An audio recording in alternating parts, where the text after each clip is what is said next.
अस्सलाम वालेकुम नाजरीन। आज के वीलाग में हम बात करेंगे ये जो टीएलपी का धरना था और 12-13 दिन जो है वो रावलपिंडी समेत मुख्तलिफ पंजाब के शहरों में अजीब सी एक कैफियत छाई रही। कंटेनर रख के रास्ते बंद किए गए, मेट्रो समेत जो ट्रांसपोर्ट है वो मुअत्तल रही और जो लोग ख्वार होते रहे, तालीमी इदारे मुतासर हुए, बच्चे मुतासर हुए। पहले ही कोरोना की वजह से तालीम मुतासर थी, लेकिन अब उसका ड्राप सीन हो गया। हुकूमत और टीएलपी के नुमाइंदों और मुफ्ती मुनीबुर रहमान जो अहले सुन्नत वल जमात के हवाले से अपनी शनाख्त रखते हैं या इस फ़िरके को नुमाइंदगी करते हैं, तो उनकी बातचीत हुई। हुकूमत की जो 3 रुकनी टीम थी शाह महमूद कुरैशी साहब के सरबराही में, उसमें स्पीकर कौमी असम्बली असद कैसर और पार्लिमानी मामलात के वज़ीर जो हैं अली मोहम्मद खान भी शामिल थे। और बाद में इन्होंने बताया कि एक कमेटी तश्कील दी गई है जो कि इस मुआहदे पर अमल दरामद करेगी। मुआहदे की तफसीलात तो नहीं बताई हैं, अलबत्ता यही है कि धरना ख़त्म होगा और जो केसेस हैं वो विड्रा होंगे, या जो शेड्यूल 6 में उनको डाला गया है लोगों को, वो भी निकाला जाएगा कि जो इस तरह की सरगर्मियों में मुलव्वस होते हैं, पुरतशद्दुद कार्रवाइयों में, तो उनको शेड्यूल 6 में रखा जाता है। बहरहाल वो कह रहे हैं कि इसकी तफसील अगले हफ्ते आएगी। इससे निकला क्या? खोदा पहाड़ निकला चूहा, वो वाली मिस्दाक है। तो जिस मकसद को लेके, जो नारा लेके चले थे, क्या वो मकसद हल हो गया? तो इस तरह की पॉलिसियाँ, और इसमें हैरत की बात यह है कि जो 5-7 जो ये शहीद हुए पुलिस वाले, उन गरीबों का क्या कसूर, उनके बच्चों का क्या बनेगा, उनकी फैमिलीज़ का क्या बनेगा? और जो सैकड़ों की तादाद में अब भी ज़ख्मी हैं और कोई अस्पतालों में भी एडमिट हैं, उन लोगों का क्या कसूर था?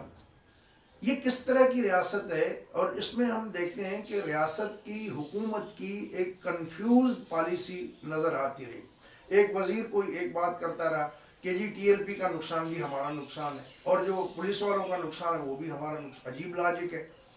तो यानी सीधी सीधी ये तो बात इस बात को जाहिर करती है कि इस तरह की जो कुव्वतें हैं उनके पीछे कोई और है, और यही हमारा जो तरीके वारदात है या जो पॉलिसियाँ हैं रियासत की, इन्हीं की वजह से ग्रे लिस्ट में डाला हुआ है FATF में।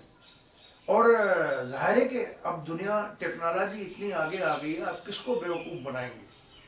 तो पहले army chief general Qamar Javed Bajwa साहब ने जब ये बबांगे दुल ये कहा था कि अब इस रियासत में कोई मुसल्लह जत्था रियासत को ब्लैकमेल नहीं कर सकता और किसी को भी मुसल्लह जत्थे को हम इजाज़त नहीं देंगे, लेकिन वो जो पॉलिसी थी या बयान था, तो सबने यही कहा कि डेफिनेटली कि इसका इम्पेक्ट आएगा, लेकिन इम्पेक्ट तो उसका मनफी निकला।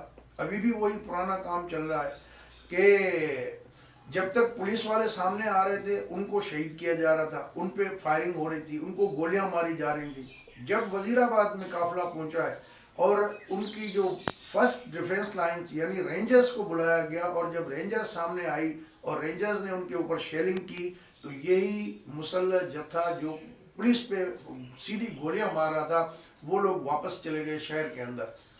तो मकसद ये, इससे मैसेज किया जाता है कि पैरामिलिट्री फोर्स या मिलिट्री अगर आएगी तो उसके साथ नहीं लड़ना है, बाकी सिविलियन फोर्सेस को जो है हम रूम डालेंगे, कुचलेंगे। मकसद हम क्या अपने सिविलियन फोर्सेस की जो है वो, इससे क्या मैसेज किया जाता है? या अब हुकूमत ने अगर मुआहदा कर लिया तो सवाल ये है कि वो जो शहीद हो गए बच्चे बेचारे, उनका क्या कसूर था? जो ज़ख्मी पड़े हुए हैं उनका क्या कसूर था? कौन होती है हुकूमत उस तरह के केसेस क्रिमिनल माफ़ करने वाले? अगर रियासत का इस तरह का उसूल चलेगा तो क्या हम एक मुहज़्ज़ब मुआशरा और मुहज़्ज़ब रियासत कहलाने के काबिल होंगे?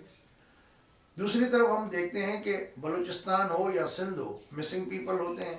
वहाँ पर लोग अगर मुजाहरे करते हैं तो उनको तो गोलियों से भूनने में देर ही नहीं लगाई जाती, लेकिन इधर जो है स्पेशल रियायत है। कभी उनको पैसे बांटे जाते हैं, और पैसे भी कौन बांटते हैं? उस वक्त के साबिक DG रेंजर्स जो थे वो भी थे, और कुछ हमारी ISI के लोग भी थे जो गारंटियर बने थे। फैज़ हमीद साहब थे उसमें।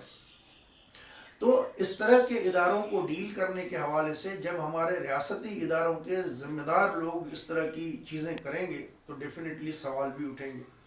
تو میرا خیال ہے کہ جو آرمی چیف صاحب نے بیان دیا تھا اس کی روح پر اس کے مطابق عمل نہیں ہوا.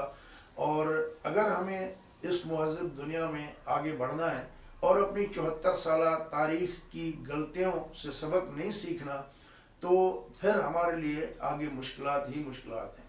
اور جس طریقے سے اب پابندیاں لگیں گی اس سے مزید بھی پابندیاں سخت ہو سکتی ہیں. جو انٹرنیشنل سچویشن ہے امریکہ کے ساتھ آپ نہیں بنتی اور تو آئی ایم ایف نے قرضہ روک لیا ہے اور ایف اے ٹی ایف میں نام ابھی تک پڑا ہوا ہے. تو کل یورپ نے اگر اس طرح کی چیزیں سہولتیں وڈرا کیں تو اس کا کتنا امپیکٹ آئے گا. ہمارا معیشت ہے کیا؟ ہماری 27-28 ارب ڈالر کی جو ہے وہ ایکسپورٹ ہے, اس میں سے بھی 7-8 ارب ڈالر کی آپ کی یورپ میں جاتی ہے. تو کہاں جائیں گے؟ یہ تو انڈسٹری بند ہوگی, ٹیکسٹائل کی سارا جو ہے سسٹم بند ہو جائے گا, اس سے جو کام کرنے والے مزدور ہیں وہ کہاں بے روزگار ہو جائیں گے. مقصد ٹھیک ہے, یہ جو اس طرح کے آرگنائزڈ وے میں اتنے دنوں سے دھرنے دے رہے تھے, ہزاروں کی تعداد میں لوگ تھے, ان کا کھانا پینا, ان کا سارا ان کو آرگنائز کرنا, موومنٹ کرنا, ان کی لاجسٹک اخراجات وغیرہ وہ ٹی ایل پی تو نہیں کر رہی ہوگی, اس کے لیے تو پیچھے کوئی اور فائنینسر ہوگا.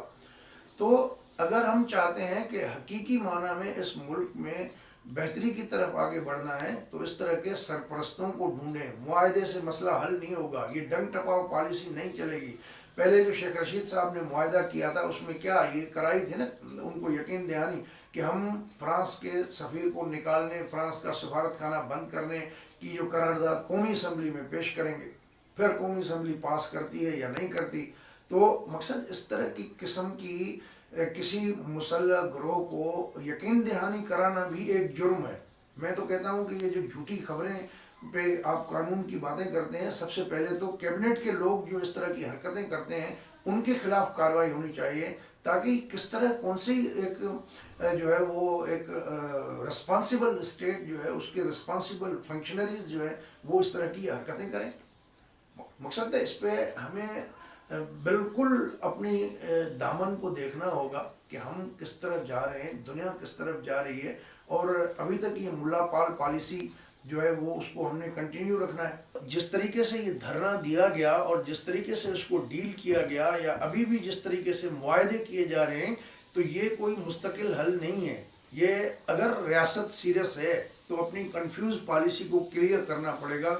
اور اس سے جو دنیا بھر میں ہماری جگہ سائی ہوئی, یہ سڑکیں بلاک, بچے اسکول نہیں جا سکتے, مریض اسپتال نہیں جا سکتے, اور اس طرح کی جو چیزیں ہوئیں تو کل کوئی بھی تنظیم اس طرح کا اٹھ کے جو ہے وہ 4 کلاشن کو پکڑ کے اور لوگوں کو اس طرح مارتے رہیں گے.